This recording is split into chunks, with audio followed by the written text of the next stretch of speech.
இன்னைக்கு ராமதாஸ் பையன் சொல்லுகிறாரு 13% தேர்தல் வாக்குறுதியை நிறைவேற்றுகிறோமா. என்ன நிறைவேற்றல, நாங்க என்ன செய்யல. 1000 ரூபாய் கொடுக்கணும் கொடுத்துட்டோம். 1,14,00,000 பேர் கொடுத்தோம். ஊருக்கு போனவனே அண்ணா பக்கத்து வீட்டுக்கு வந்துச்சுன்னா எனக்கு வரவே இல்லை ரூபா. என் கூட மெதுமால ஆளுக்கு வந்துச்சுப்பா, எனக்கு வரவே இல்லைப்பா. தலைவர்கிட்ட போய் சொன்னோம், தலைவரை 1,14,00,000 பேர் கொடுத்துட்டீங்க, நீங்க இன்னும் ஒரு 6% 8% இருக்குது கொடுத்துட்டீங்கன்னு சொன்னா நாங்க ஊருக்கு உள்ள போய் கம்பீரமா வருவோம்னு சொன்னோம். தலைவர் அட கடவுளே, இந்த மாதிரி தத்திங்களெல்லாம் உடன் வச்சுக்கிட்டு மீண்டும் முதலமைச்சர் கனவு காணக்கூடிய திரு ஸ்டாலின் அவர்களை நினைத்தால் வேடிக்கையா தான் இருக்குது.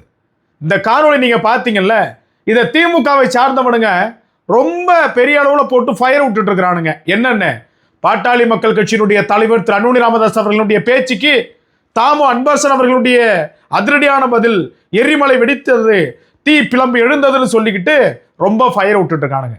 ஆட லூசு பசங்களா, திரு அன்புமணி ராமதாஸ் அவர்கள் திமுகவின் மீது அடுக்கடுக்கான 1000 குற்றச்சாட்டுகளை வைத்து கொண்டிருக்கிறார். என்னவென்று தமிழ்நாட்டில் நாள்தோறும் கஞ்சா பழக்க வழக்கம், மது புழக்கங்கள் பெரிதும் அதிகரிக்க தொடங்கி இருக்கிறது.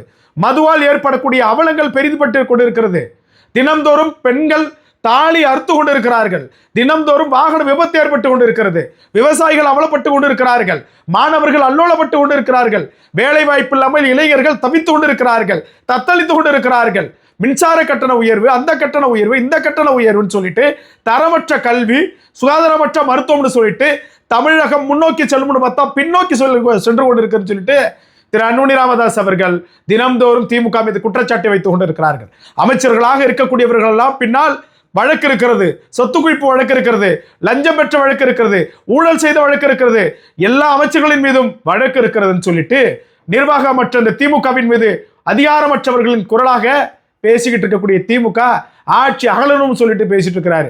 ஆனா தாமு அன்பரசன் என்ன சொல்றாரு, 1000 ரூபாய் எல்லாம் விட்டு கொடுத்துட்டோம், 1000 ரூபாய் எல்லாம் விட்டு கொடுத்துட்டோம், 1000 ரூபாய் எல்லாம் விட்டு கொடுத்துட்டோம், எது கேட்டாலும் 1000 ரூபாய் விட்டு கொடுத்துட்டோம். பாதி பேர் இல்லைன்னாங்க.